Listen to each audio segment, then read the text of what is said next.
T-minus 15 seconds. Guidance is internal. 12, 11, 10, 9. Ignition sequence start. 6, 5, 4, 3, 2, 1, 0. All engine running. Liftoff. We have a liftoff. In Learning 1, we looked at the idea that it's all in the mind. There's really nothing going on outside of my mind at all. And in that mind, somewhere in my mind, is a thought of peace. Put there by the Holy Spirit, it's my natural inheritance. Unfortunately, wrong mind has built an enormous number of blocks around that thought of peace. So it's very hard for me to find and very hard for me to have access to it. So to begin with, we'll start looking at those blocks. What is it that's preventing me from having an awareness of peace? I use the term awareness because we experience through our perceptions. And our perceptions, as we'll see, are very much under the control of the wrong mind. So they're giving me the information to keep me in the same mindset that I already have. And we're going to have to learn to change that mindset so you can actually get to the thought of peace by doing the reality remind, thinking the thoughts that the reality remind include, using them to neutralize the blocks that wrong mind has put up around the thought of peace so that I can get to the thought of peace.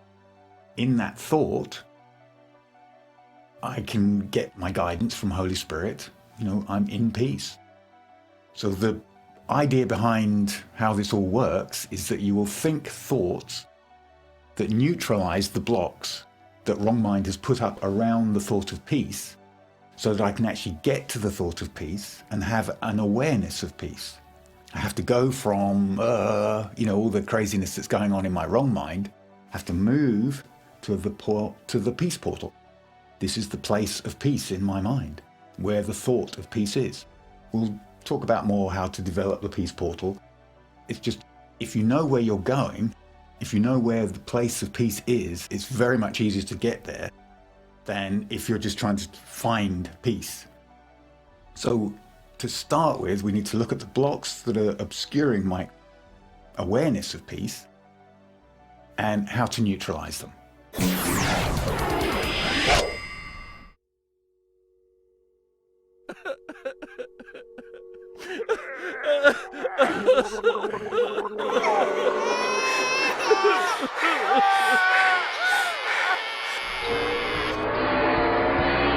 Driving along, you go over a little bump. Notice the bump. Step one. I show you all the back. This is from the 70s and it's really, really easy.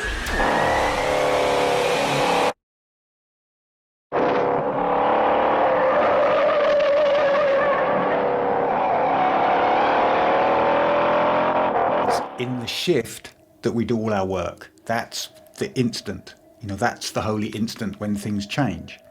Again, we'll get more into that as time goes by. But for now, I want you to start noticing any reaction you have to the following states of mind that will come up on the screen and assign them either a positive or a negative value. If they're positive, I want to experience them some more. I want to have more of it, more of that state of mind. If it's gratitude, for instance, do I want, if I consider that a positive state of mind, then I want more of it. If being grumpy or angry, I consider a negative state of mind, I want less of that. So as we go through the next few minutes, notice any reaction you have to the states of mind that come up and attribute them either positive or negative. If you can't make up your mind, just assign them neutral for the time being. Do you want a bump?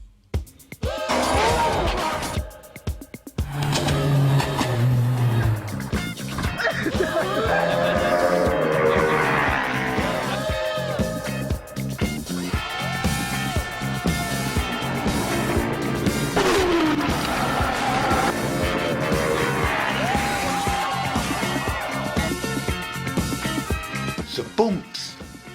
Sometimes they are easy over, and we hardly notice them at all. But other times, they knock us quite off balance. Baby, do you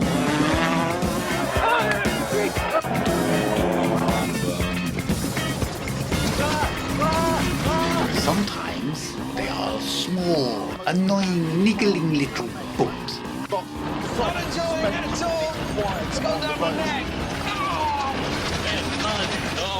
I was on a road. Other times they are big bumps. Catch yourself when you're getting excited or apprehensive or nervous or fearful or jealous or, I mean, it can be good stuff too. You can be really looking forward to doing something. I was feeling confident about this test. All I had to do was get to the stopping point. God, it is steep.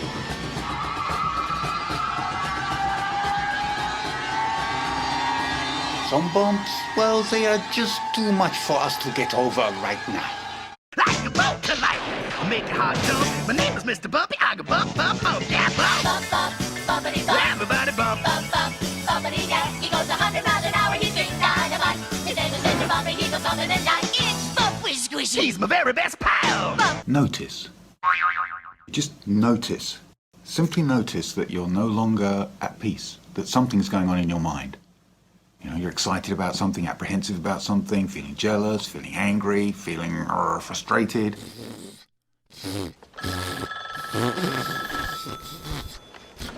I see.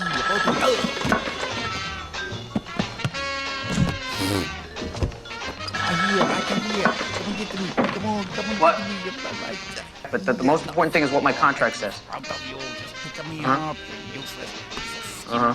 Oh, great. Huh. Come on, yeah, oh yes, good. And if I leave? Good. Come on, I'm down here, $10,000 or 18 years in jail. Pick me up. Oh, And 18 years in jail? right in my eye.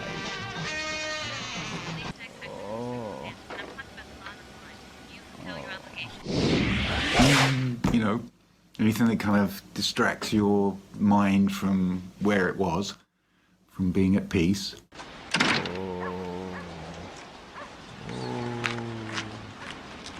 Oh, this is impossible. Oh.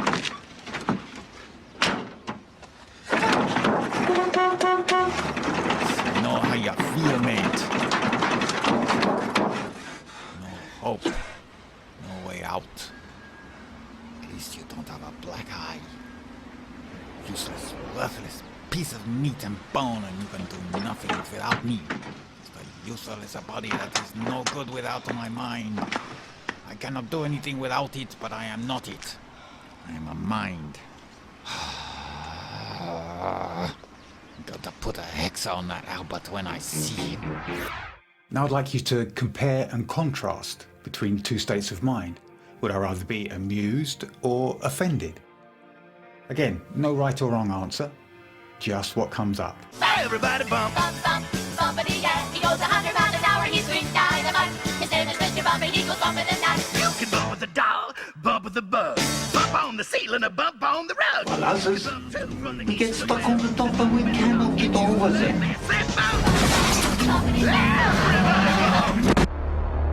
Others, like my favorite, the Grouch, means you just scraping by. It makes things more complicated. It's because that's how job security.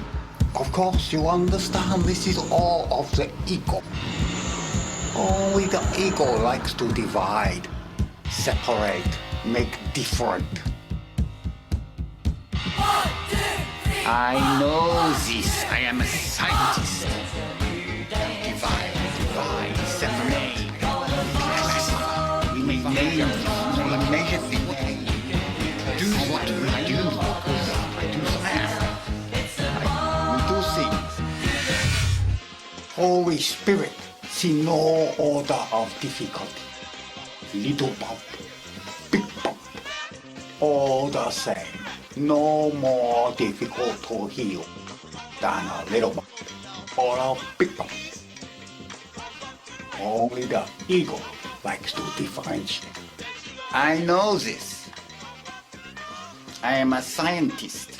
We measure, we divide, we separate. We do science things. We do experiments. And for this, I wish to classify, the upsets. Holy Spirit does not differentiate.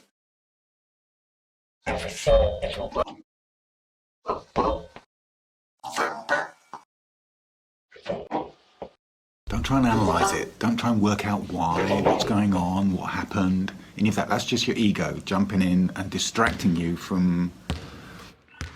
In any science book, you do be all the same. The point. I realize this is mostly for my own amusement and education, but otherwise it is for my ego gratification. Just as I now, no order of difficulty in healing any of them.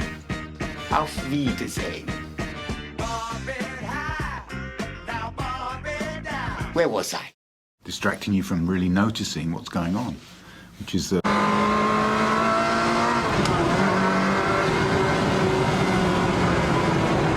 don't think I can hold this as steady as Robin on this road. No, it's a very bumpy road. is that you're not at peace anymore. If you turn the bump upside down, you get a dip. Sometimes you have to hit bottom before you can bounce out the other side.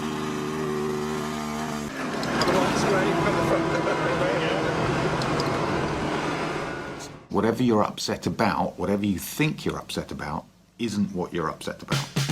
It can be easy to sleepwalk through your life. Sometimes a good book is a wake-up call. What we actually are upset about is nothing to do with the story that we've made up to justify being upset. Sometimes the book separates us.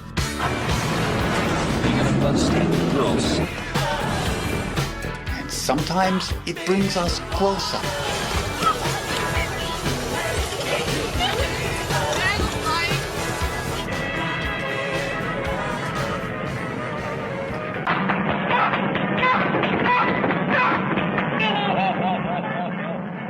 Sometimes we see them ahead, and we try to avoid them.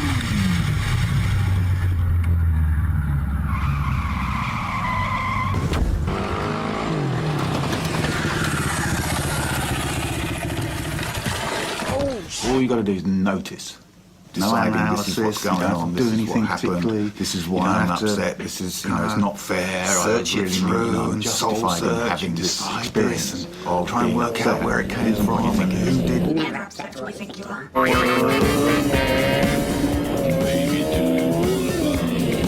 This is the first line of defense. This is the first thought I apply to an upset. As soon as I realize I'm upset, I just say to myself, I'm never upset for the reason I think I am.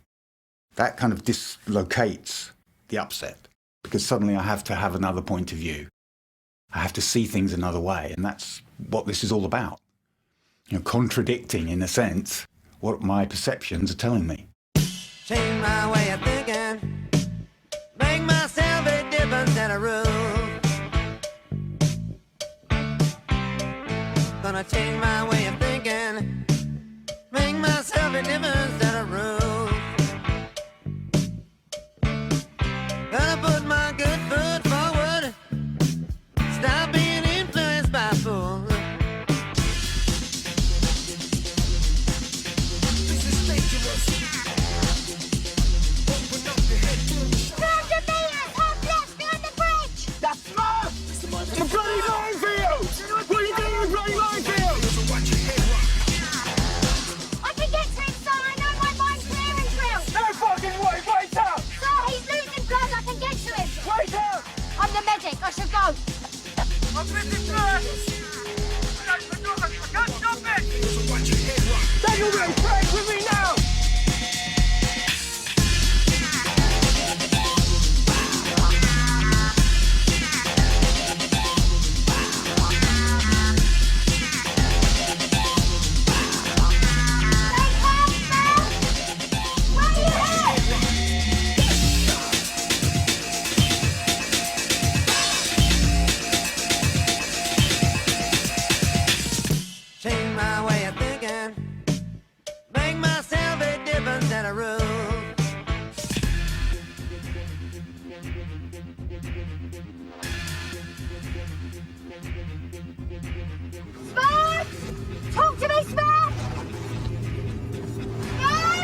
How many are still on my legs? I walk through my fields.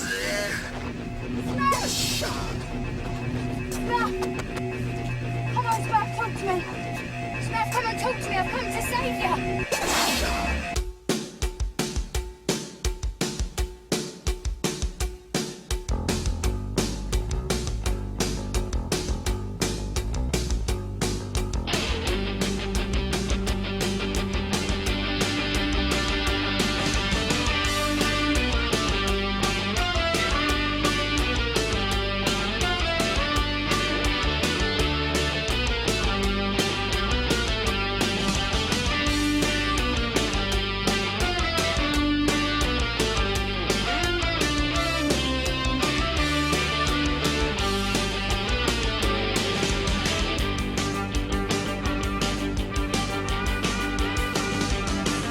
Change my way of thinking, make myself a difference and a rule. This is how you remind me. This is how you remind me of what I really am. This is how you remind me of what I really am. Never accept what you think you are.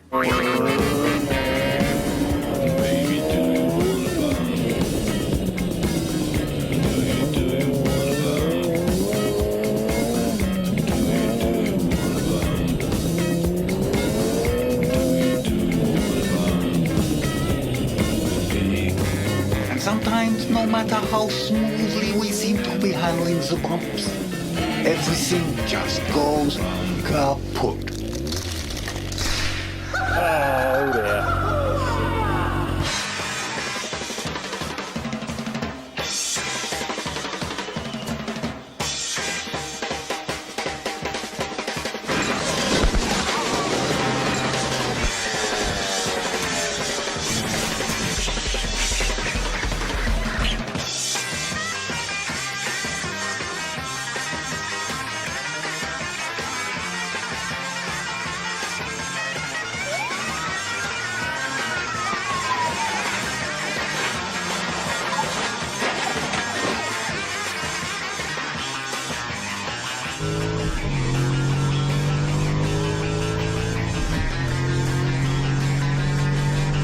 But other times they help us to fly. Or not. Just driving along, you go over a little bump and carry on.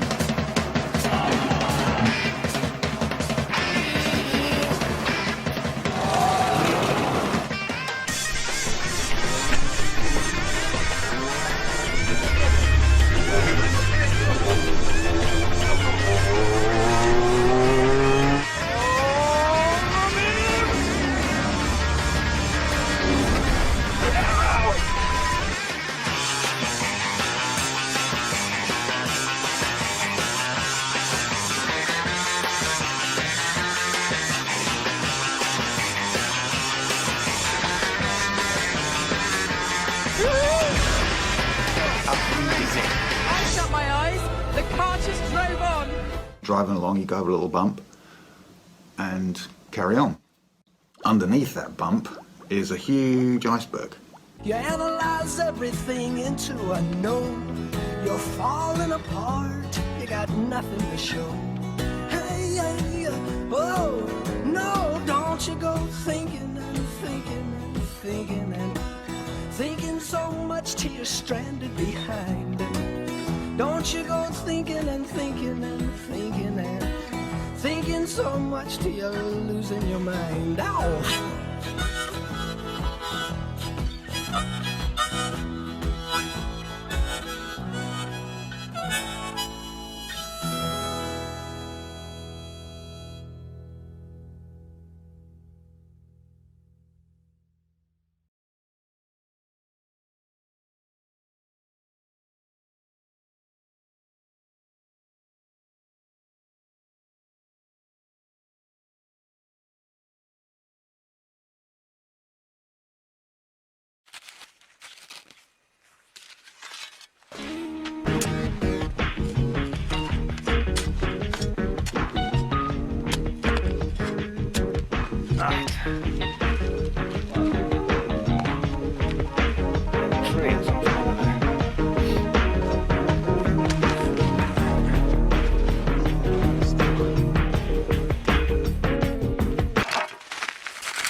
there's only one upset in the whole universe, okay? And that's guilt over separating from God.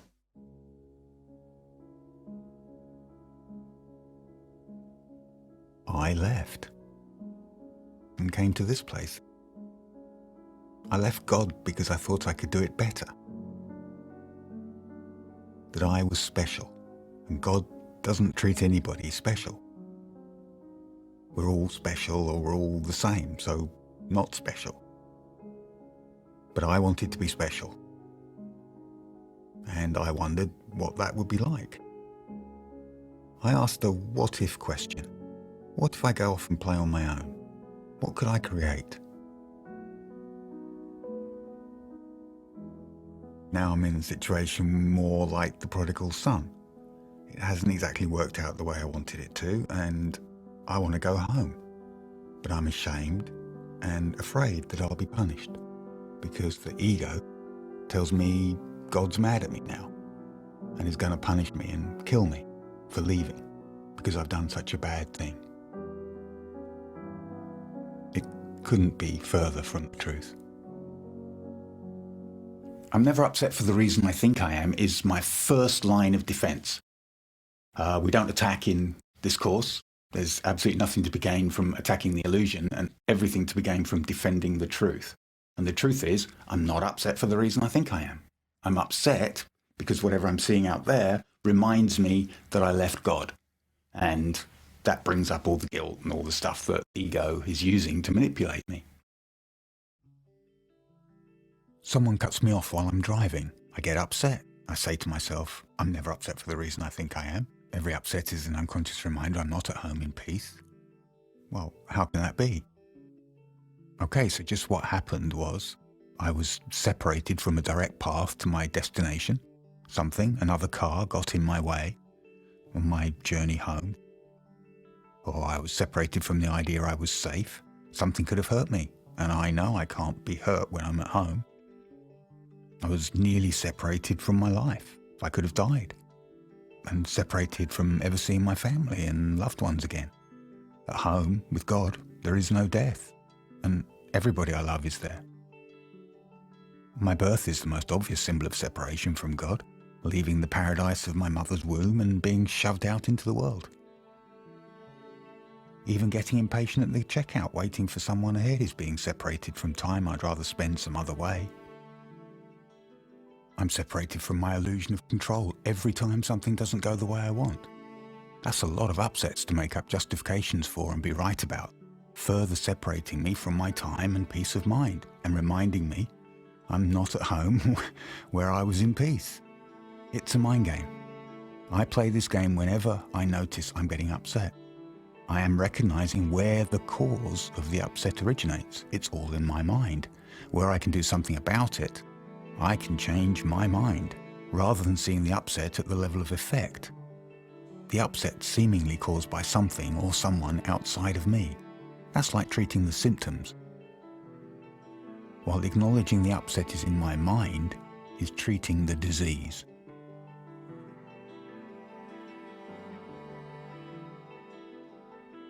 I analysed my experience into an upset. The conclusion of my analysis is that this upset is an unconscious reminder I'm not at home in peace. End of analysis.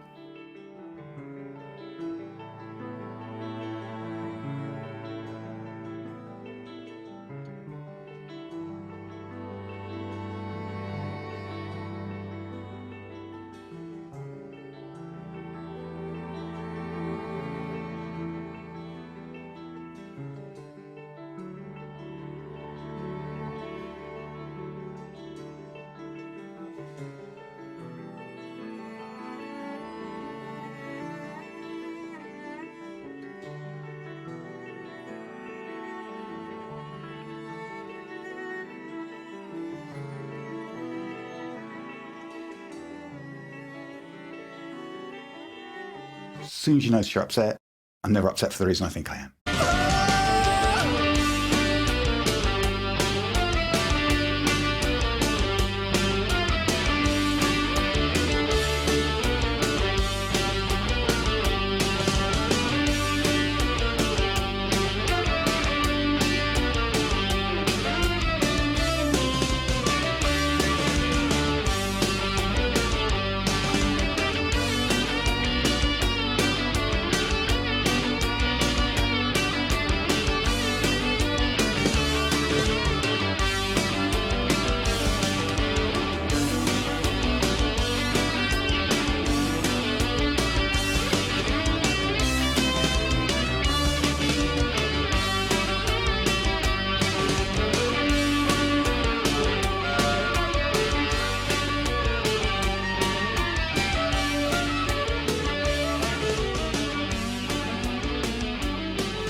Would you like to ski Antarctica? Get you snowed under with work? Do you dream of a vacation at the bottom of the ocean? But you can't float the bill? Have you always wanted to climb the mountains of Mars? But now you're over the hill? Then come to Recall Incorporated, where you can buy the memory of your ideal vacation cheaper, safer, and better than the real thing. So don't let life pass you by. Call Recall for the memory of a lifetime.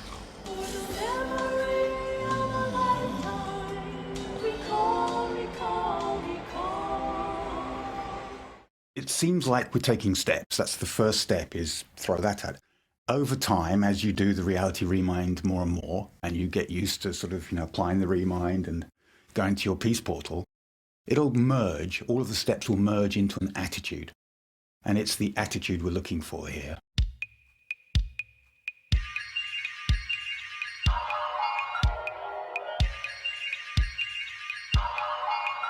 What is the true nature of the universe? To answer this question, people have come up with stories to describe the world. We then test our stories to learn what to keep and what to throw away. But the more we learn, the more weird and complicated our stories seem to become.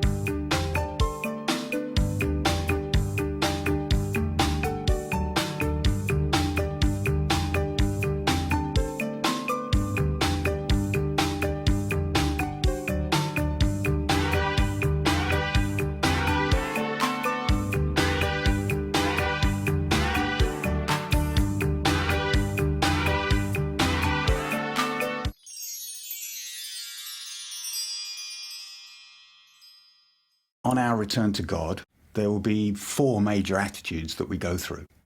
The first one is known as dualism.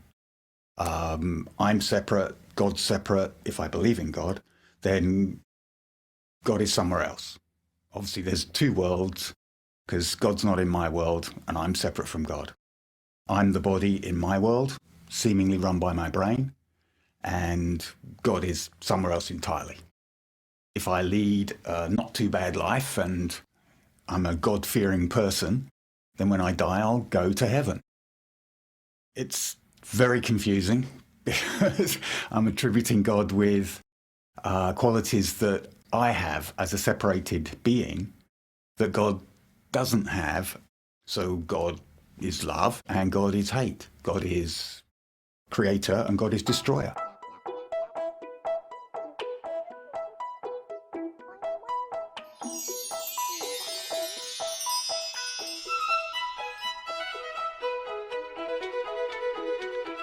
The universe is very lazy. It wants to keep doing what it's already doing. It doesn't want to change. This is called inertia. Now, if we want to change what something's already doing, we have to bring another force to work on it. It makes it do things differently. If I apply a force to a small mass, it moves. If I apply the same force to a bigger mass, it doesn't move so far. Now, if I apply a bigger push, a bigger force to the small mass, it goes a long way. Law 1, Law 2. When you bring a force to bear, according to Newton, the reaction is equal and opposite to the force you're bringing to bear. That's it. That's Newton's 3 laws of motion.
Shakespeare had written, of course, very famously that all the world's a stage, right? And that's really the kind of picture or metaphor that Newton has in mind throughout his greatest work, the Principia. The planets will move around, the comets will orbit the sun, the apples will fall, and all that happens, all that action takes place on a kind of perfectly rigid, unchanging stage. And that stage is then space and time for Newton. So Newton says very famously, space and time are each absolute. They flow without compromise. There's nothing that happens on that stage is going to affect the stage itself. They're not actors in the drama. In our attempts to understand the true nature of the universe, we looked at things close up and were amazed to see wondrous landscapes on a speck of dust, other worlds populated with bizarre creatures and complex protein robots, and everything made from structures of molecules made up of countless even smaller things called atoms. For a long time, atoms seemed to be the smallest things there were. Then we started smashing atoms together really hard and discovered things that can't be divided or smashed up anymore. Elementary particles. Only now we had another problem, because these elementary particles were so small, no matter how close up we looked, we couldn't see them or have any real certainty about them at all. As my thinking progresses, I move into the second attitude towards God, which would be more semi-dualism. I've come to accept a basic foundational thought, which is that God is love, and an attached component thought, which is that love is good. So God is good. If I'm experiencing things in my life that aren't good, then I have to kind of acknowledge that probably they're not coming from God. They're coming from somewhere else. And if they're coming from somewhere else, then God is no longer responsible for all my upsets and all my problems. So I'm beginning to lose some of my fear of God. Still a bit confusing, because I'm still a separate body. Things like the gravitational constant, the speed of light, are called the fundamental constants. Are they really constant? But I wanted to see if they'd changed, so I got the old volumes of physical handbooks. So I found that the speed of light dropped between 1928 and 1945 by about 20 kilometers per second. It's a huge drop, because they're given with errors of only fractions of decimal points of error. I was very intrigued by this, and I couldn't make sense of it, so I went to see the head of metrology at the National Physical Laboratory, and I asked him about this. I said, what do you make of this drop in the speed of light between 1928 and 1945? And he said, oh dear, he said, you've uncovered the most embarrassing episode in the history of our science. So I said, well, could the speed of light have actually dropped? And that would have amazing implications if so. He said, no, of course it couldn't have actually dropped. It's a constant. So, well then how do you explain the fact everyone was finding it going much slower during that period? Is it because they were fudging their results to get what they thought other people should be getting, and the whole thing was just produced in the minds of physicists? We don't like to use the word fudge. I said, well, what do you prefer? He said, well, we prefer to call it intellectual phase locking.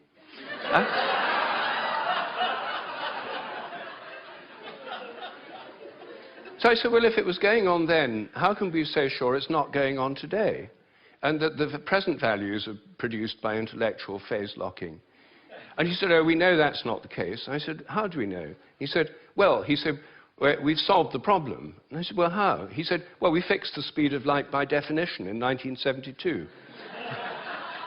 So I said, but it might still change. He said, yes, but we'd never know it because we've defined the meter in terms of the speed of light. So the units had changed with it. So he looked very pleased about that. They'd fixed that problem. But I said, well, then what about big G, the gravitational constant, known in the trade as big G? It's written with a capital G, Newton's universal gravitational constant. That's varied by more than 1.3% in recent years. And it seems to vary from place to place and from time to time. And he said, oh, well, those are just errors. And unfortunately, there are quite big errors with big G. So I said, well, what if it's really changing? I mean, perhaps it is really changing. This week, big G was slightly up. The charge on the electron was down. The speed of light held steady. If our stories about the fundamental constants of nature are starting to sound a lot less Certain. Then let's look at what we know about these elementary particles. What do they look like, and what does science say about their true nature? This is a bit awkward for the storytellers because we simply don't know anything. When we look really closely, what we see is a blurry sphere of influence, but not the particles themselves. We see what these particles do, we just can't see anything doing it. So we just know they exist, somehow. With everything being so blurry, it's difficult to do any science with them. So we did what we've always done and made up another story, a mathematical fiction. The story of the point particle.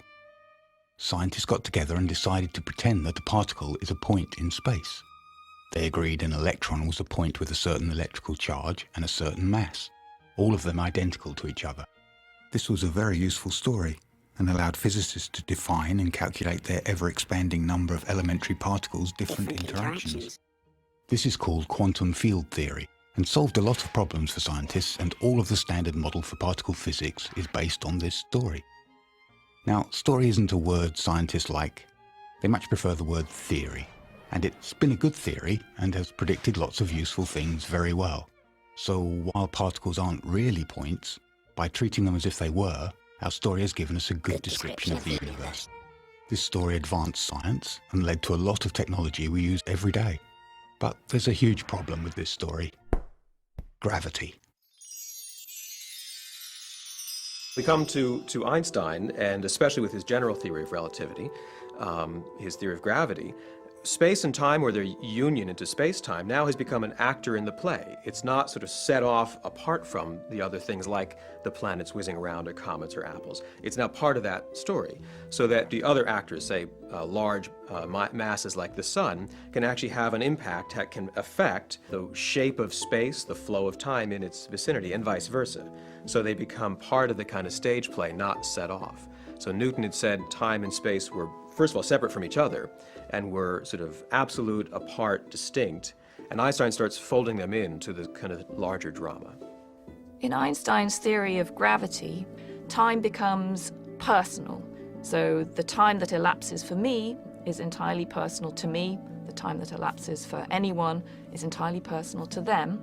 And the way that time elapses, the way that time flows for an individual, is completely dependent on where they are and what they're doing.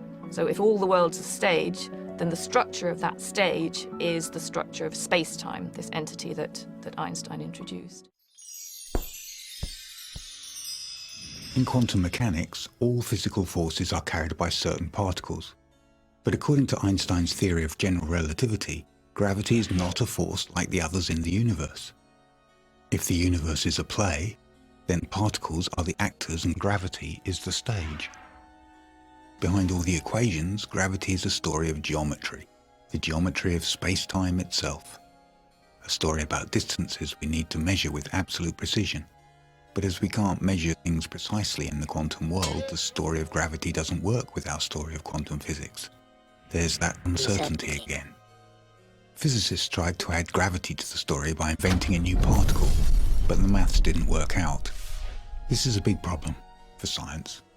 If we could combine gravity with quantum physics and the standard model, we'd have the holy grail of science, the theory of everything. A story that explains the true nature of the universe. A recent attempt at a theory of everything is the story of string theory. Scientists ask a new question. What's more complex than a point? A line? A string? String theory describes many different elementary particles as different modes of vibration of the string.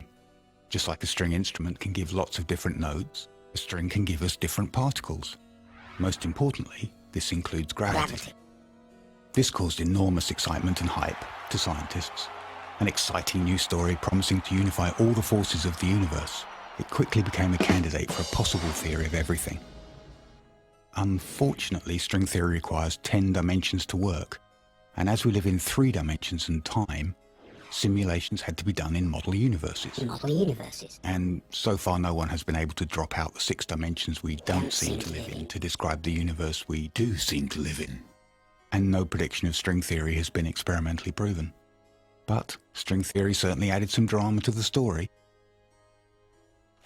and lots of grant money.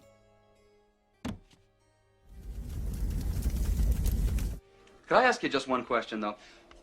What is it that is exactly the same about every single vacation you have ever taken? I give up.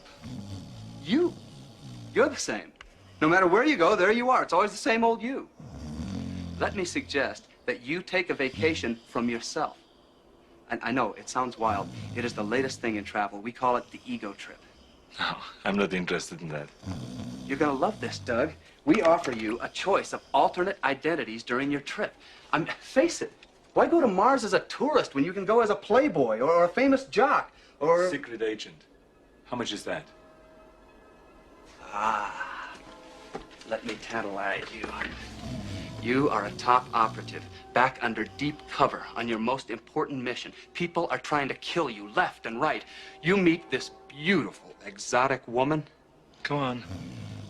I don't want to spoil it for you, Doug, but you rest assured, by the time the trip is over, you get the girl, kill the bad guys, and save the entire planet. Now, you tell me, isn't that worth a measly 300 credits?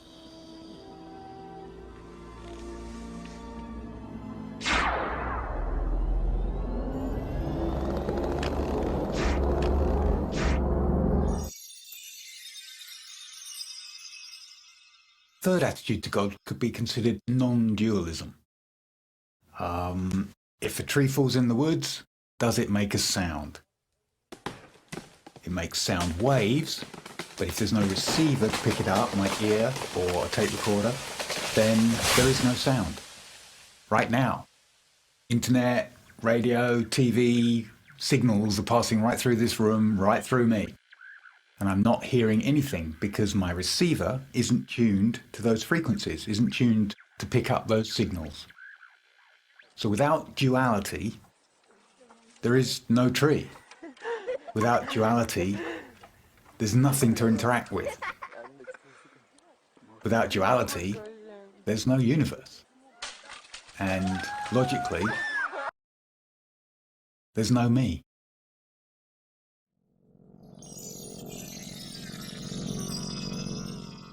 Science's story took a turn for the weirder in 1801 when Thomas Young showed that light behaved like a wave and was not a particle. The double-slit experiment showed that the building blocks of the universe seemed to exist as waves and particles, depending on what receiver or measuring instrument we used to look at them, how we perceive them. If light was like a particle instead of like a wave, the screen would show two strips of light corresponding to the two slits. That didn't happen. The first mystery of quantum mechanics comes when we open the second slit. It's as though the atoms have gone through the slits behaving like waves. By 1927, Davison and Germer had added more weirdness by demonstrating that electrons behave like waves too. And later it was shown that protons, atoms and molecules all seem to exist like waves and not particles. To try and explain these results, it was suggested that light and the others were particles that bumped into each other and flew apart. To test this story, physicists shot atoms at the target one at a time, single file, so there was nothing to bump into. And weirdly, the same interference pattern appeared on the screen. So they used their measuring instruments to find out which slit each atom actually went through. Even more weirdness. That's what you get. 50% of the time, it beeps and you see a spot arrive adjacent to the upper slit. The other half of the time, it doesn't beep, but you see a spot arrive at the lower slit. So, yeah, it's picked out the atoms that have gone through the upper slit and not the ones that have gone through. So each atom does go through one slit or the other. But that's a different result to what we had earlier. An atom, under the influence of observation, behaved like a particle, going through one slit at a time, not two. Leave the detector there, but just very quietly go and unplug it. Don't let the atoms know that you're not spying on them. Make them think that you're still detecting them. So, yeah, okay, we're going to run the experiment. Atoms, okay, get ready, one at a time. We're going to be checking on you. All right, so run the experiment again. Now, if you can explain this using common sense and logic, do let me know, because there's a Nobel Prize for you. By my looking, I seem to determine what I see. My perceptions determine my reality. The closer we look, the less there is to see. No points at all. Everything seems to exist as a probability. Like a cloud. Not a point. By looking at a particle, we change it, so we can't measure elementary particles precisely. This fact is so important that it has a name. Say my name. Heisenberg. The basis of all quantum physics. You're goddamn right. Science has solved the measurement problem by being certain about everything being uncertain. I can have scientific certainty about my uncertainty.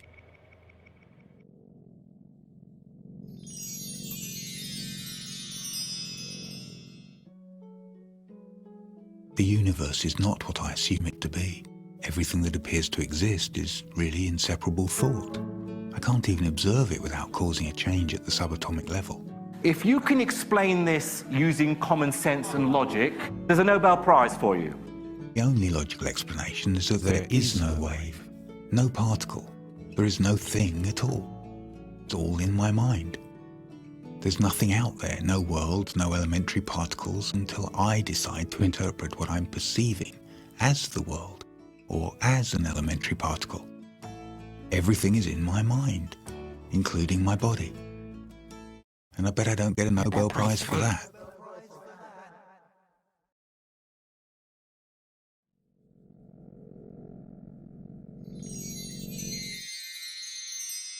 One of the biggest areas is the nature of the mind. This is the most unsolved problem, as Graham just said, that science simply can't deal with the fact we're conscious. And it can't deal with the fact that our thoughts don't seem to be inside our brains.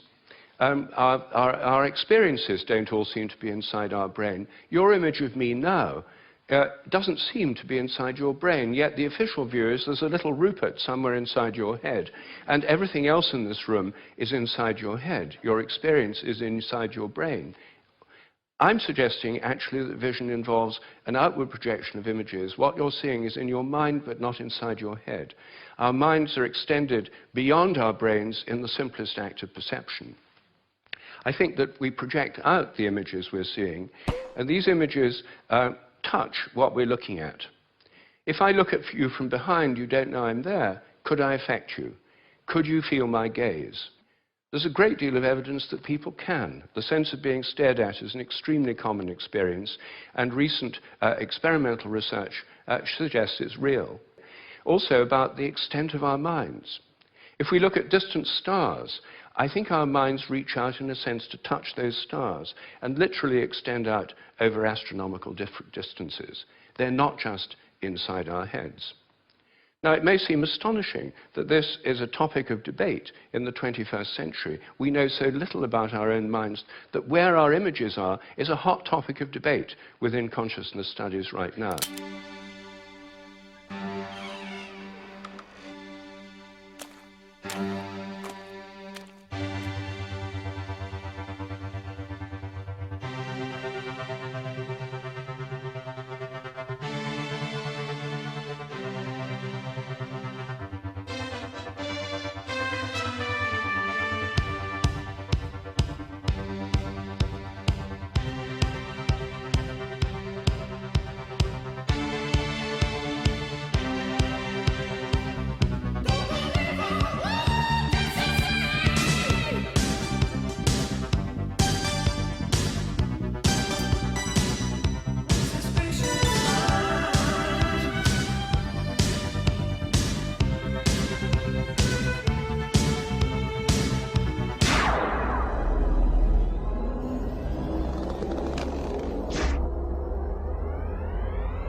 don't worry. Things hardly ever fuck up around here.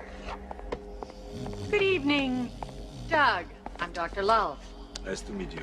Ernie, patch in Matrix 62B 37. And would you like us to integrate some alien stuff? Sure, why not? Buddy. Two-headed monsters? Don't you keep up with the news? We're doing alien artifacts now. It's wild. Yeah, they date back a million years. Ernie? That's a new one. Blue sky on Mars. Been married long? 8 years. Oh, I see. Slipping away for a little hanky-panky. But really, I was always All fascinated systems go. with Mars. Then we're set. Ready for Dreamland? I'll be asking you some questions, Doug, so we can fine-tune the ego program. You answer honestly, you'll enjoy yourself a whole lot more. Thank you. Your sexual orientation. Hetero. I am most grateful. So, how do you like your women? Blonde? Brunette? Redhead? Brunette. Slim? Athletic? Voluptuous? Athletic.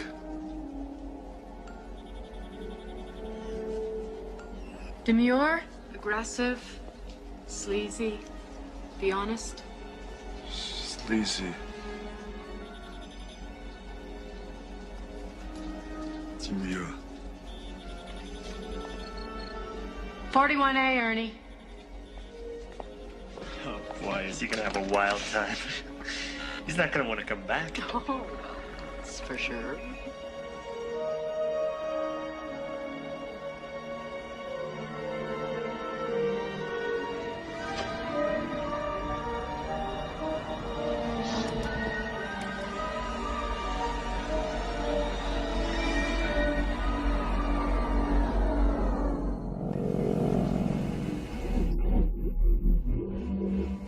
Have you ever had a dream, Neil, that you were so sure was real?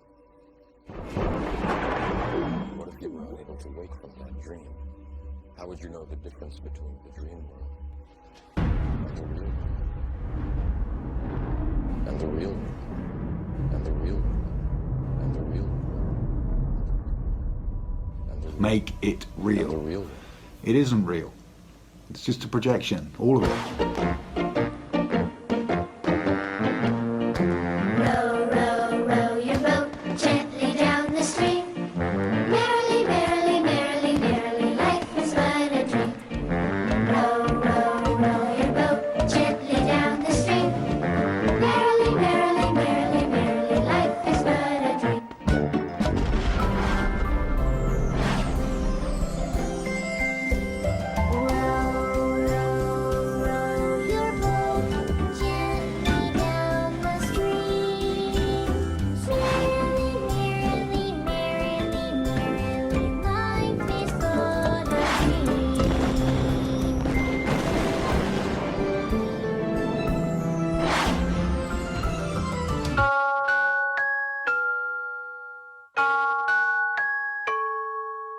Picture yourself in a boat on a river with thundering trees and marmalade skies.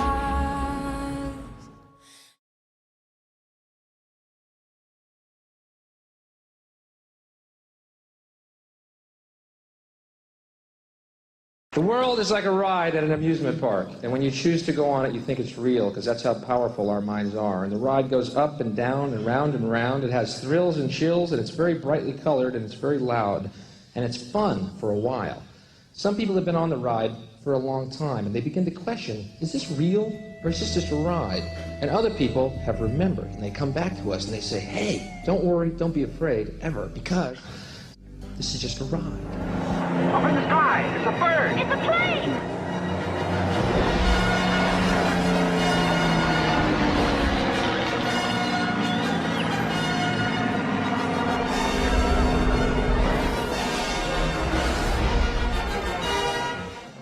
Thinking that life is a dream works to bring my conscious mind to peace sometimes. Other times, thinking life is like a roller coaster ride works better. Once I'm on the ride, I can't get off and I can't control it. all I can do is enjoy the experience or be afraid. And if these thoughts come to mind when I notice I'm getting upset and not enjoying the ride, I use them. It's whatever works to get me to my peace portal. Nowadays, the thoughts that bring me to peace the easiest are to see life as a computer game, that I'm living in a programmed reality. Up in the sky! It's a bird! It's a plane!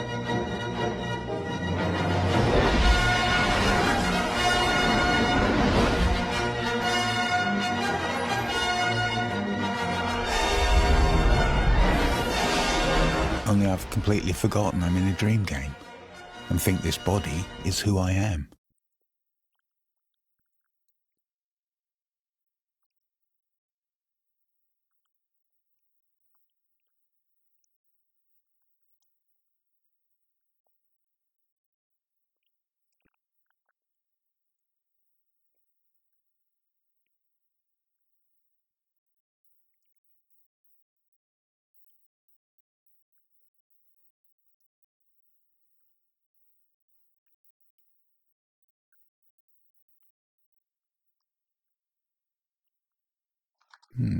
Cuss in the mirror.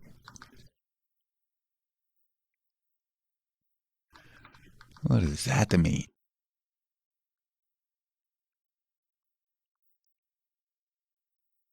Oh well, let's see what we got.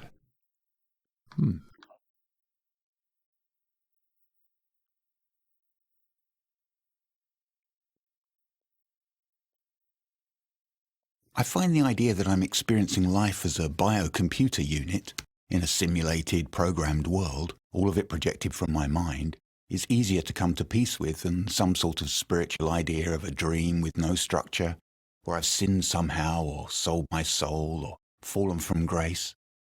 But seeing myself as playing a holographic virtual reality game so ruthless and distracting that I've forgotten it's just a game. Welcome back, Captain Stevens. Where am I? You are inside the source code. What is the source code? It's a computer program, Captain. You can control your surrogate I got sucked in and now the game is playing me. and send it out into the real world. That I can see. That has a structure I can work with.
When the course came out in the 70s, the idea of millions of computers all over the planet networked together to play the same game was only a thought in the mind of a few sci-fi buffs, visionaries, and Steve Jobs.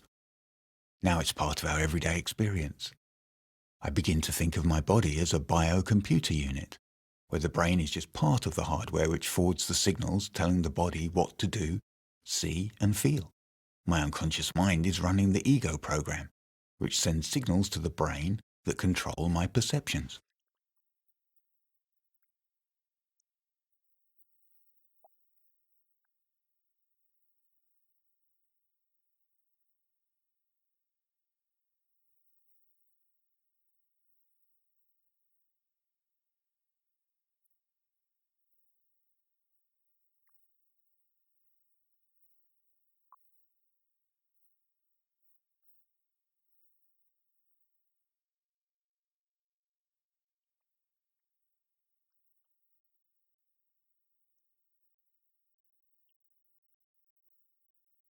Computer code. Computer code, strings of bits of ones and zeros.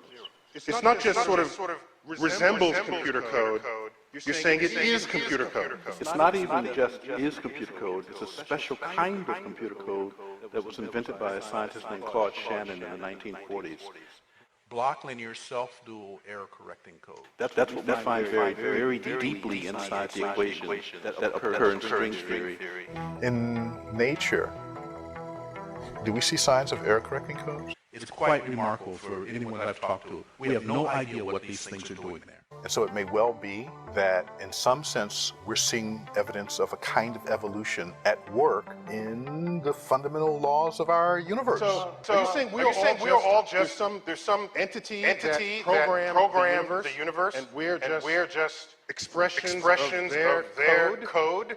To answer your question more directly, I have in my life come to a very strange place because I never expected that the movie The Matrix might be an accurate representation of the place in which I live. How do you think will virtual reality tie in the future of transportation which you are working on? Thank you. Well, maybe we're in a simulation right now. Yeah.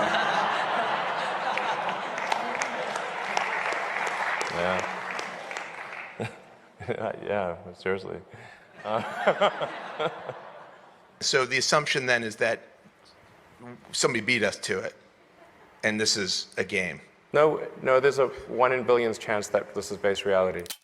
The strongest argument for us being in a simulation, probably being in a simulation, I think is the following. That 40 years ago, we had Pong, like 2 rectangles and a dot. That was what games were.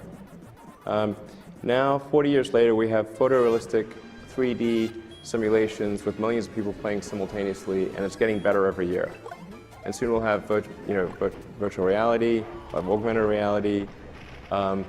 If you assume any rate of improvement at all, then the games will become indistinguishable from reality. They'll be indistinguishable. Most science fiction stories describe humanity as a species that will expand outwards. To boldly go where no one has gone before. And all that. And maybe that's true. But as this technology turns into my next reality, why would I choose to spend all the time, effort and expense doing something for real, like climb Mount Everest, when a powerful virtual reality would allow me to do it with a download? I can virtually do anything and everything. No fear of harm or death. No irreversible consequences for my actions. The game would give me the ability to manipulate and customize the world around me to fit my personal needs, learning goals, and preferences. It's hardly a stretch to imagine the dream game would be able to manipulate the mind's sense of time, so real-world moments could turn into virtual lifetimes.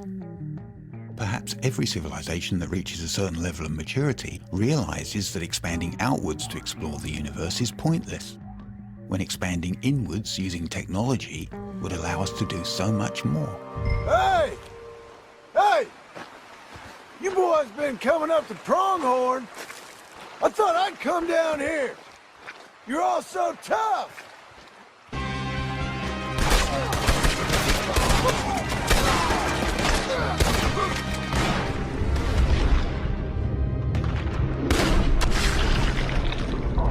I know there will be a few skeptics here in the audience. But with these 4 pieces of evidence, you just might find yourself believing what I'm about to tell you. That we may be living in a simulated universe, a computer-generated reality. Evidence number 1, a pixelated universe. Pictures and images are made up of pixels. No matter how high the resolution of an image is, it will still blur as you zoom in further. When you can see each and every individual pixel, it won't matter how much more you focus, because it holds no significance. Zooming further would have no meaning. It would reveal nothing smaller. My perceptions tell me that this red dot is moving smoothly across the screen. But this is an illusion caused by the limitations of my sight perception. The dot is just bits of information being modified in such a way that from my perspective, it's perceived as motion. If I zoom in and slow down, I can see that the red dot isn't sliding at all, but snaps to each individual pixel. The universe has a finite resolution, or an underlying lattice as science calls it. And this would suggest that reality is not made out of matter or energy, but quantized bits of information that, from my perspective, are perceived as matter and energy. In the real world, we can zoom down to see bacteria and viruses, then to the level of atoms, quarks, and superstrings, which are the bits and pieces that make up the whole image of reality. But like a computer screen, our reality too has a limit. Beyond Planck's length, which is the real-world equivalent of a single pixel, all sense of space and distance is lost. All meaning of space and distance ceases to exist. If I were to blow up Albert's head to the size of the observable universe, then I'd just about be able to see the pixelation in his hair. So while the underlying lattice is very, very small, there is a limit. And exactly like a computer, our time too is discrete. It isn't continuous. Time isn't one smooth directional arrow, but made up of tiny discrete packets. It acts like the processing of a very fast computer in a progression of steady states. Think of it like a flip book, only so fast that it's almost seamless. Evidence number 2, matter is computable potential.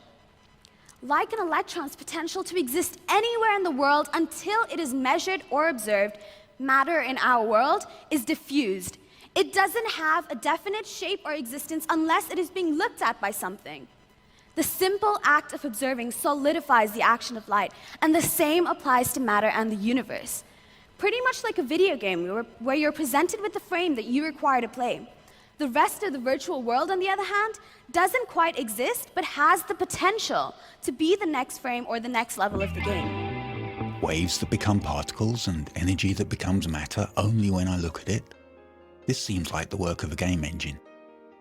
Like a game running on a computer, the processor doesn't have enough power to calculate the motion of each and every particle, so it uses a simplified model and applies precise calculations only if an observer needs to look at the particle. Detail and complexity is added as it's needed, instead of being constant and absolute. Perhaps discovering this is a simulation is part of the game. And if this isn't base reality, someone could be pushing the off switch right now. Evidence number 3, the ultimate shutdown. Our reality can be shut down. At low temperatures, things slow down. The metabolisms of cold-blooded animals, the movement of particles, and the reactions of atoms. At absolute zero, which is minus 273.15 degrees Celsius, everything comes to a complete and utter standstill. The world, the universe, stops like a frozen dark emptiness. And because there would be no traveling photons, there would be nothing to see. I'd show you a picture, but it would look just like that. Have you ever tried imagining nothingness? It's not even black or echoey like we would assume, because that would still be something rather than nothing. It would be like nothing ever really existed, much like how you can access information on an unpowered computer. It's not necessarily there. As if someone had logged out and pulled the power on our world, everything black screens like a computer unplugged. And now we finally come to evidence number 4. We exist as information. Matter and energy are inextricably linked. We know that from Einstein's equation E is equal to mc squared. But what we don't realize is that matter and energy are all secondary aspects of reality. They are simply manifestations of the most fundamental of all, information. Everything around us is information. Atoms and molecules are information. The buildings we see around us are physical representations of their blueprints. Genes are information encoded into our DNA. Light and electromagnetic waves are forms of information, like radio waves traveling at the speed of light. The electrical signals racing to and from our brains. That is information. Accepting the fact that our reality is informational, it therefore follows that it will be computable. We seem to see a pattern forming over here. Our universe is pixelated, matter isn't as real and as solid as we'd hoped. Our reality can be shut down, and we are ultimately informational, virtual beings so comparable to a computer program that it isn't a big jump to accept that we are possibly, no, we are probably living in a computer simulation. But why is that such a big deal? Why couldn't we just go on living like we always have? because it would radically change our priorities as a species, our ideals and beliefs, because everything that we thought we knew would completely fall apart, and we would have to begin our understanding anew while incorporating the fact that we are a computer simulation. We would be forced to accept that everything we do is analogous to a digital virtual command, and our lives are just a couple of megabytes on some cosmic hard drive processor. Our priorities would shift from unraveling the mysteries of the quantum world to decrypting the codes of the simulation that separates us from the higher reality. Would we try to correct the world's problems in a more effective way by hacking into the program that we live in?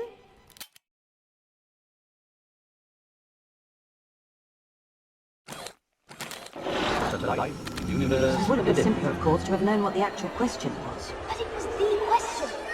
The ultimate question. Of everything. That's not a question. Only when you know the question will you know what the answer means. Give us the ultimate question then. I can't. But there is one who can. A computer that will calculate the ultimate question. A computer of such infinite complexity that life itself will form part of its operational matrix. And you yourselves shall take on new, more primitive forms and go down into the computer to navigate its 10-million-year program. I shall design this computer for you, and it shall be called...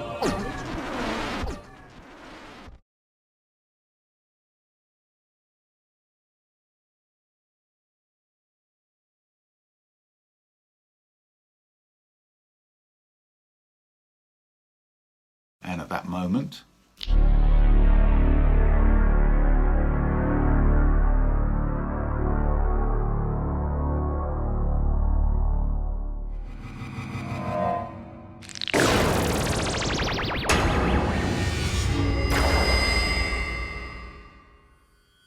Experiential Gaming Opportunities is very proud to announce its most advanced anti-truth program yet.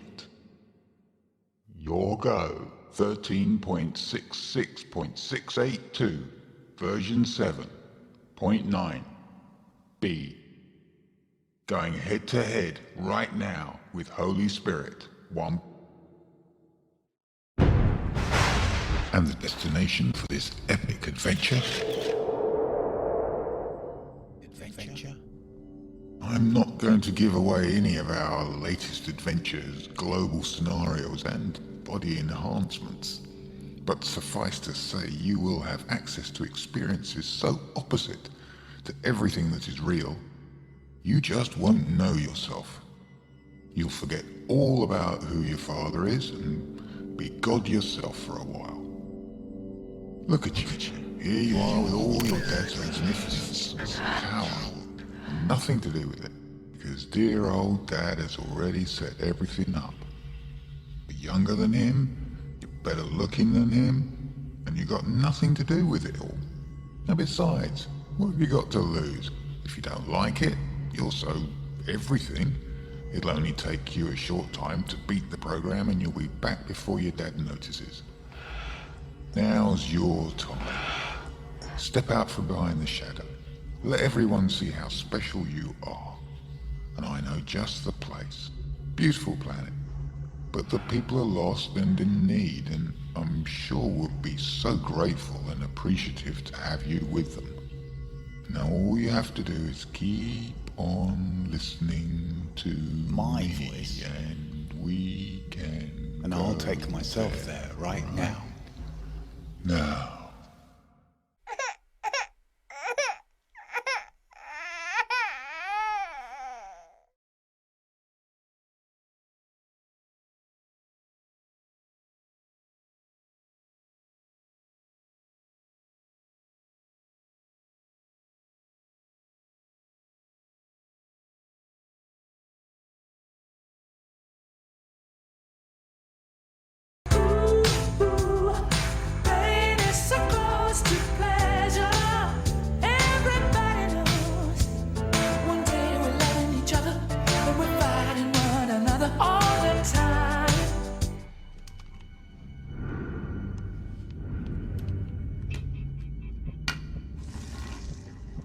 Now the envelope, Mr. Cobb. Did she tell you? Have you known all along? That you're here to steal from me, or that we are actually asleep? I want to know the name of your employer. There's no use threatening him in a dream, right, Ma? That depends on what you're threatening. Killing him would just wake him up. But pain. The pain is in the mind. And judging by the decor, we're in your mind, aren't we, Arthur?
Such a shame.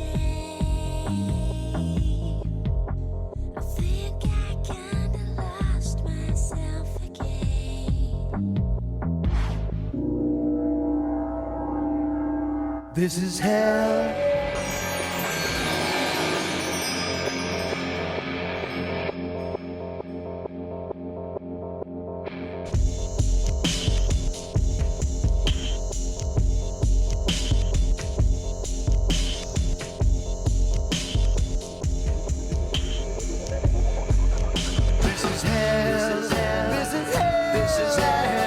Sorry to tell you, it never gets better.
You know what's so elegant about this little game, Jake?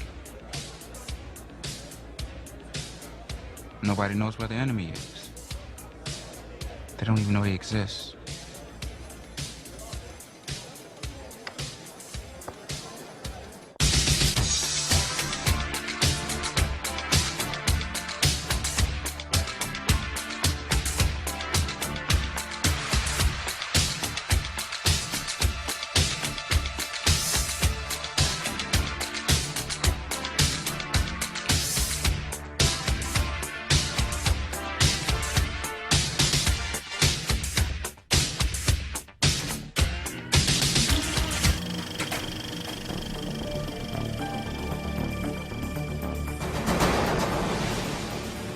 This was suspense beyond anything the world of chess had ever known.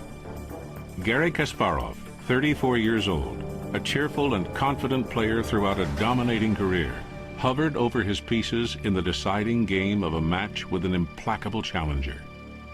Deep Blue, a computer. Kasparov won the first game in a breeze, but the next day he got the shock of his life. To Kasparov, Deep Blue played the second game much more strongly, differently. Unlike a computer, he said. Kasparov conceded, and the loss wore on his mind for the rest of the match. You don't get worked. I'm rubbish at chess. What was I thinking? Everyone will know how stupidly you do it. What an idiot. You're gonna die. Unless you kill him first. Meet you beaten and give it all. Not a good idea. In fact, it's a crap idea. You're gonna die. Everyone will know now. Stick to what you're good at. Like screwing things up. What was I thinking? You're gonna beat him. Beat me. Beat me. You're useless, worthless, pointless, idiot. Remember when that 12-year-old beat you? Well, listen up. You're gonna play this match, you're gonna get killed. You're gonna get killed. Unless you kill him first. Unless you kill Ben first. Do it now. Screwing things up. Kill Ron first. Go on. Do it now. No, I can't. I'm not going to kill him. Hit him right on the nose. Too public a place. I'll go to prison. You're beaten. Give up. Right on the nose. Go on. Right now. On the nose. Pointless. Idiot. It could be fun. Get squashed. How bad can it be? It ain't so tough. Could be fun. How bad could be fun? You could enjoy it. It could be fun. It could be fun. You could have a good time. You got to you'll enjoy it. You'll feel fantastic. Don't worry. It'll be okay. Everything will work. It could be fun. When you win, you'll feel really good. It could be fun.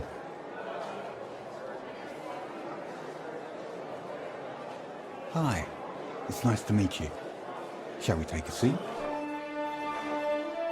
In each of the next 3 games, the world's preeminent chess players, man and machine, battled each other to a draw.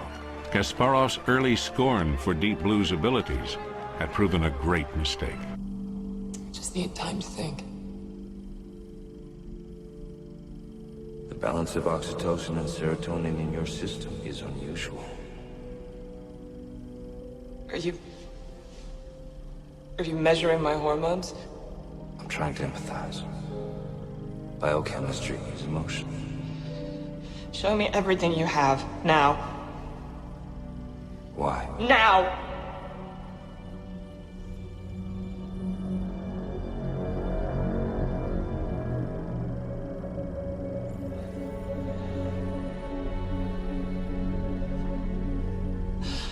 No, Will, this is wrong. These are my thoughts. These are my feelings. You're not allowed! Now, I want you to understand what the power of artificial intelligence is, and I have 2 examples. One is surveillance cameras. Everybody knows, that we're being watched by cameras everywhere, and most people think surveillance is a camera there, and it's me down here, and it's watching me. One person, one camera. Well, that's because we're stupid. That's the way we comprehend the surveillance, one camera, one person. We can't comprehend it when it goes beyond that.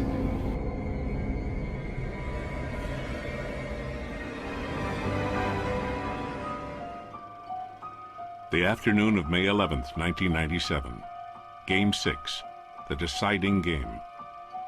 Deep Blue challenges Kasparov's brain with an array of 256 processors that can examine 200 million possible moves every second. They call it the brute force approach. Kasparov doesn't try, he can't try, to consider every possible move. He knows from experience what's important, and he relies on the human mind's extraordinary ability to recognize and remember patterns.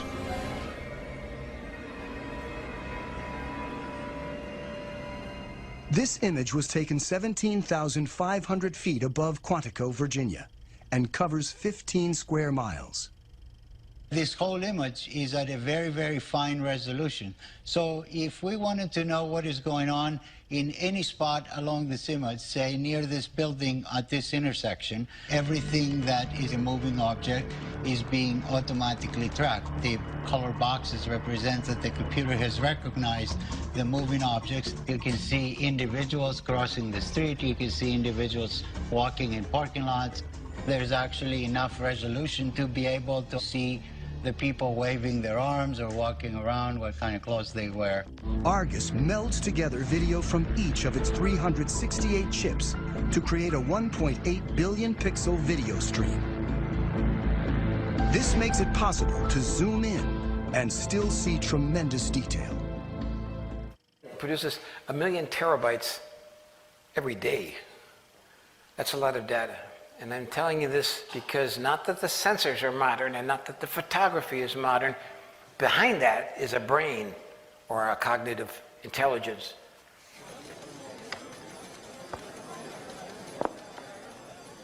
He's in every one of their heads. And they trust him.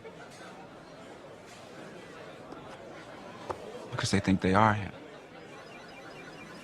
And that brain is in a position to analyze everybody down there. At the same time, in real time, they see where everyone is going.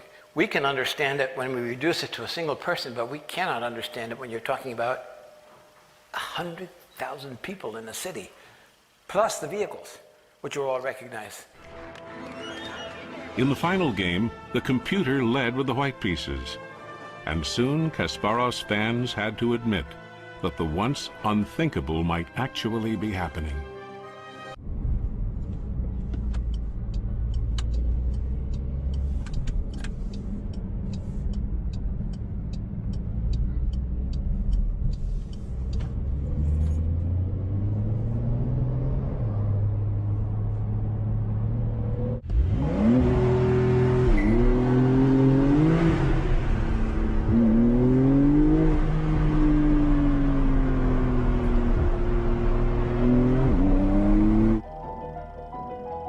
In the early moves of Game 6, playing by its book of openings, then in the mid-game analyzing millions of possible scenarios by sheer brute force, Deep Blue has led Kasparov into making a poor move.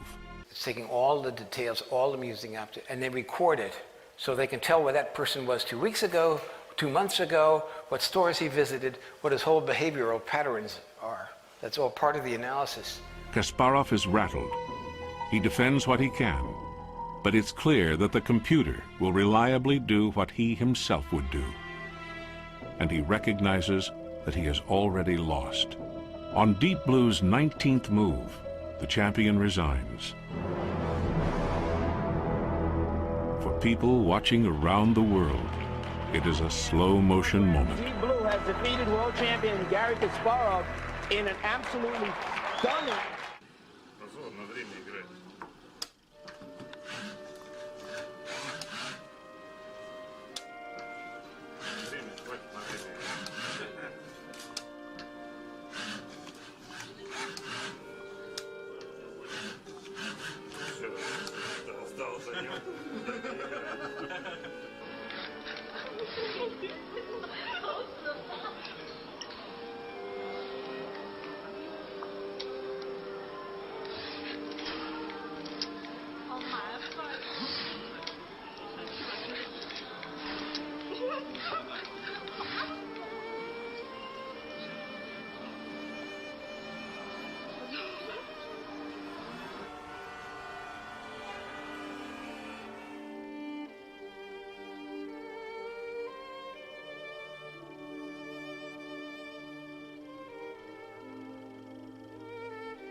Have you fallen out of love with me?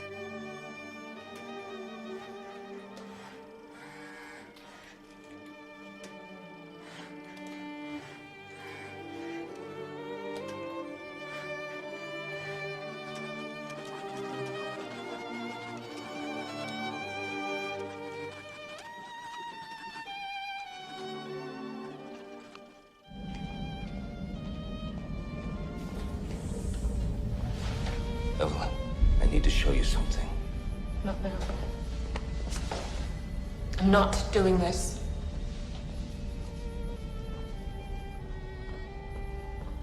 I don't understand, Evelyn. These are your dreams. This is our future. No, this is not our future.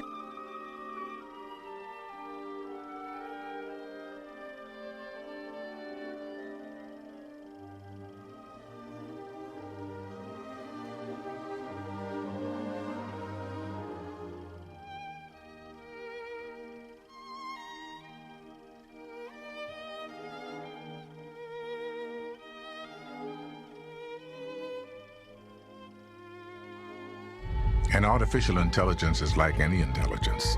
It'll start to grow, to evolve. Imagine a machine with a full range of human emotion. Its intelligence will be greater than every person born in the history of the world. It can perform 200 quadrillion calculations per second. What a typical computer will do in 30 years, this machine will do in an hour.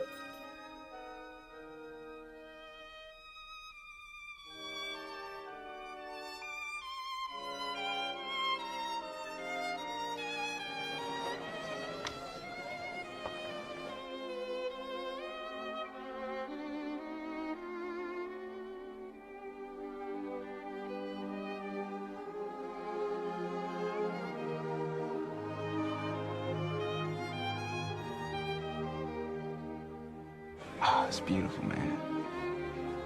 You have to admire the opponent's elegance.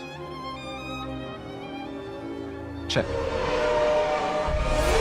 Way bottom, 2013. Oh, wow. It's like I've just thrown my whole life away and it's completely wasted and just didn't seem any point to carry on anymore.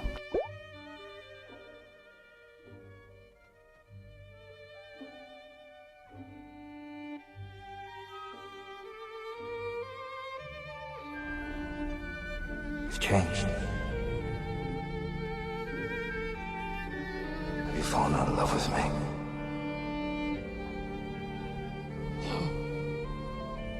Have you? Oh, it's beautiful, man. You have to admire the opponent's elegance. Just need time to think. Check.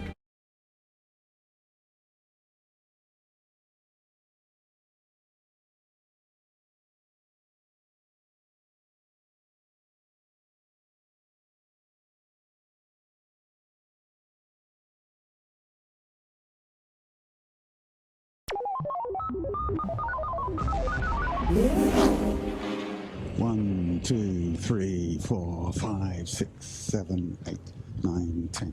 1, 2, 3, 4, 5, 6, 7, 8, 9, 10. 1, 2, 3, 4, 5, 6, 7, 8, 9, 10. 1, 2, 3, 4, 5, 6, 7, 8, 9, 10. 1, 2, 3, 4, 5, 6, 7, 8, 9, 10. 1, 2, 3, 4, 5, 6, 7, 8, 9, 10. 1, 2, 3, 4, 5, 6, 7, 8, 9, 10. 1, 2, 3, 4, 5, 6, 7, 8, 9, 10. 1, 2, 3, 4, 5, 6, 7, 8, 9, 10. 1, 2, 3, 4, 5, 6, 7, 8, 9, 10. 1, 2, 3, 4, 5, 6, 7, 8, 9, 10. 1, 2, 3.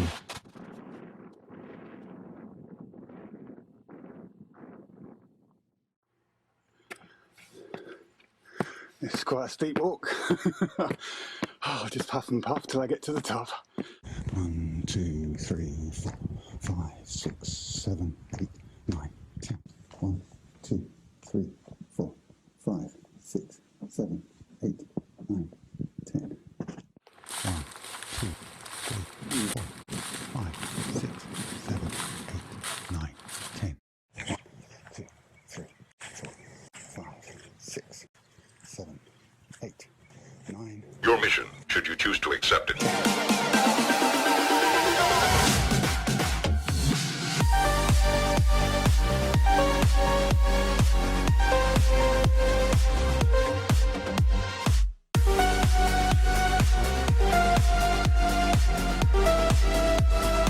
I'm never upset for the reason I think I am. Every upset is an unconscious reminder I'm not at home in peace. I'm never upset for the reason I think I am. Every upset is an unconscious reminder I'm not at home in peace. I'm never upset for the reason I think I am. Every upset is an unconscious reminder I'm not at home in peace. I'm never upset for the reason I think I am. Every upset is an unconscious reminder I'm not at home in peace. I'm never upset for the reason I think I am. Every upset is an unconscious reminder I'm not at home in peace. I'm never upset for the reason I think I am. Every upset is an unconscious reminder I'm not at home in peace. All the same. I'm never upset for the reason I think I am. Every upset is an unconscious reminder I'm not at home in peace. I'm never upset for the reason I think I am. Every upset is an unconscious reminder I'm not at home in peace. I'm never upset for the reason I think I am. Every upset is an unconscious reminder I'm not at home in peace. I'm never upset for the reason I think I am. Every upset is an unconscious reminder I'm not at home in peace. I'm never upset for the reason I think I am. Every upset is an unconscious reminder I'm not at home in peace.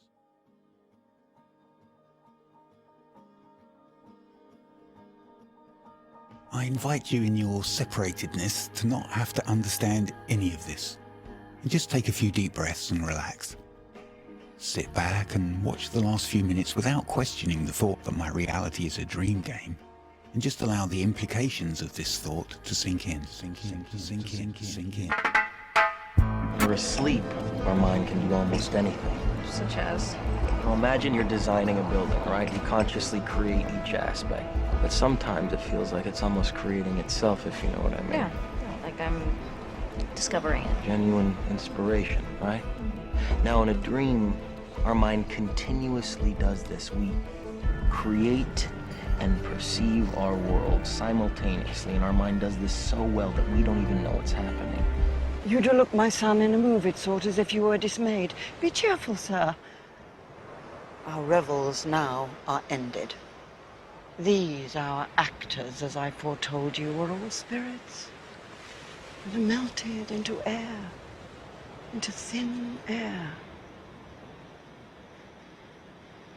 And like the baseless fabric of this vision, the cloud-capped towers, the gorgeous palaces, the solemn temples, the great globe itself, yea, and all which it inherit, shall dissolve. And like this insubstantial pageant faded, leave not a rack behind. We are such stuff as dreams are made on, and our little life is rounded with a sleep.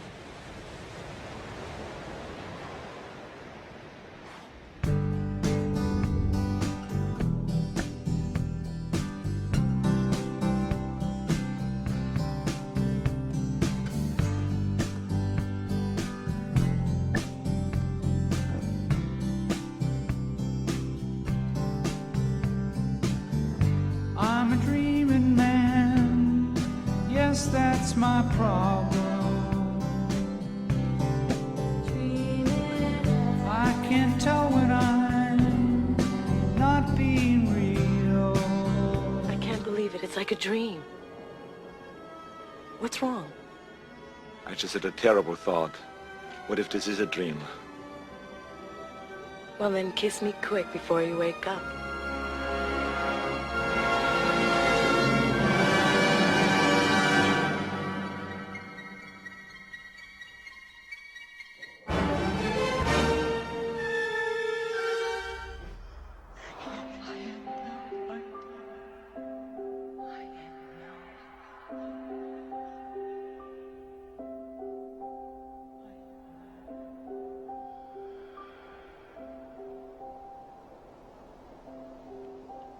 For my own part, I have never had a thought which I could not set down in words with even more distinctness than that which I conceived it. There is, however, a class of fancies of exquisite delicacy which are not thoughts, and to which as yet I have found it absolutely impossible to adapt to language. These fancies arise in the soul, alas how rarely, only at epochs of most intense tranquility, when the bodily and mental health are in perfection, and at those mere points of time where the confines of the waking world blend with the world of dreams. And so I captured this fancy, where all that we see or seem is but a dream within a dream.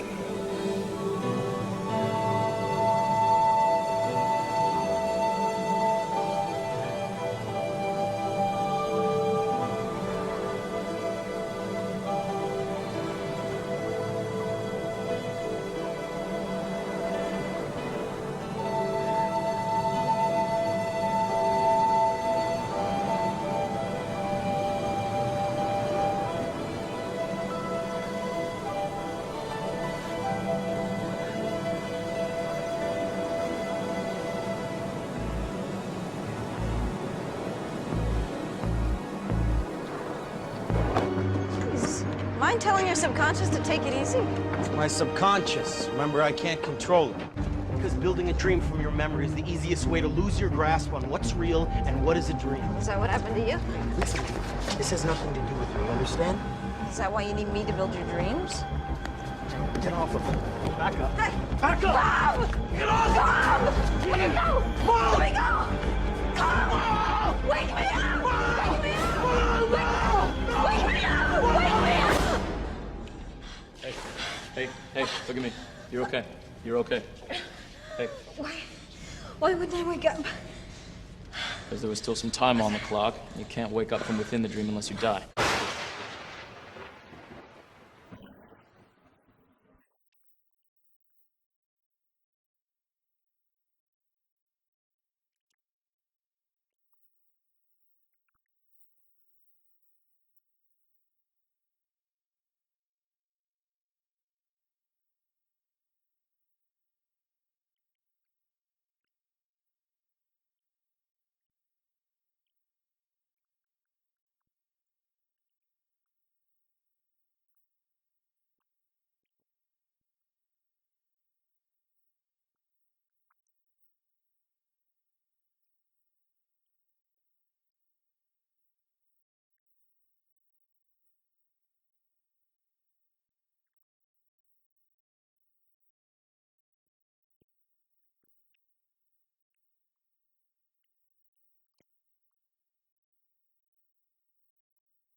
Hi, Sparks.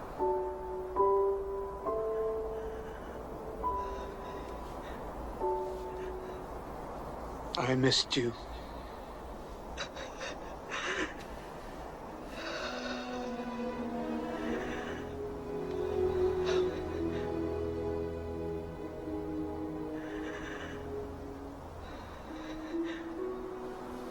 You're not real. None of this is real. That's my scientist. When I was unconscious, you downloaded my thoughts, my memories even.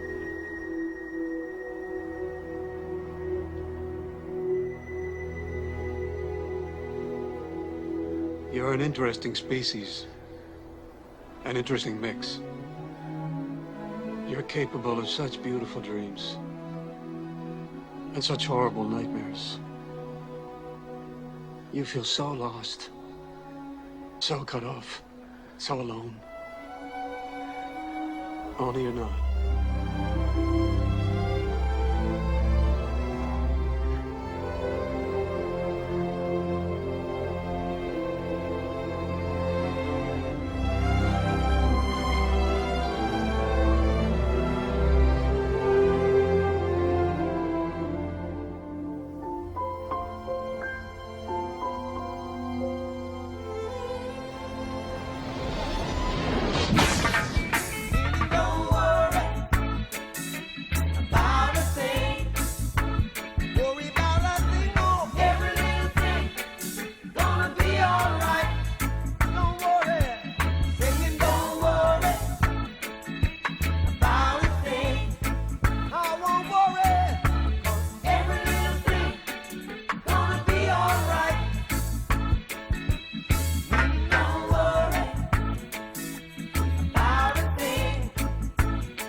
We are such stuff as dreams are made of. And our little life is rounded with a sleep. Gonna be alright. Don't worry.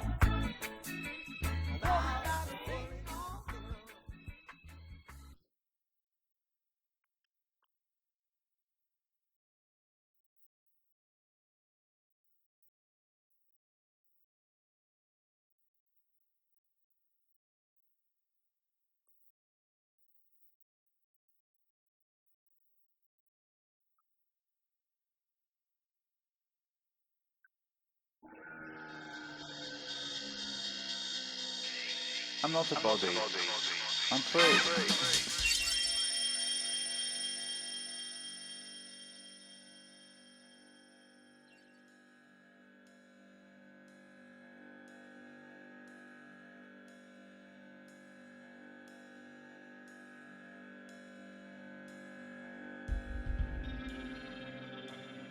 I'm not a body.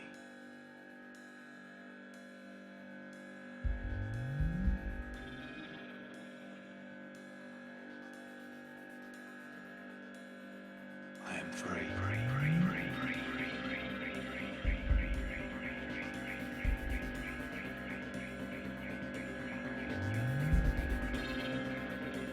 I am not a body. I am free. For I am still as God created me.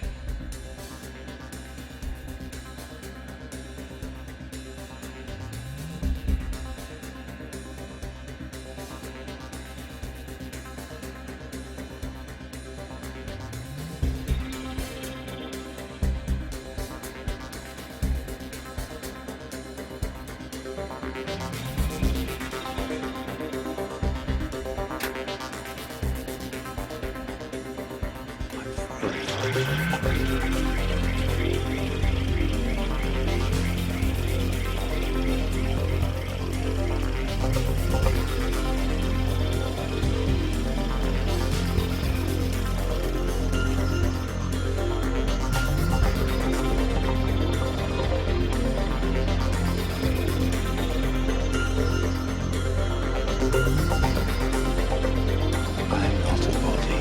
I am free. For I am still as God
is an unconscious reminder I'm not at home in peace.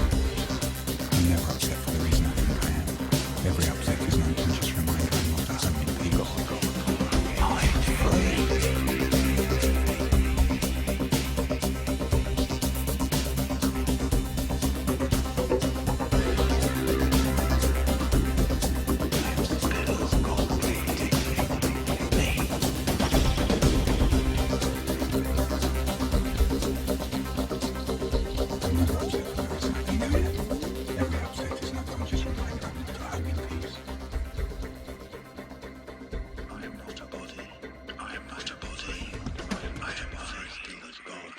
Still as God created me.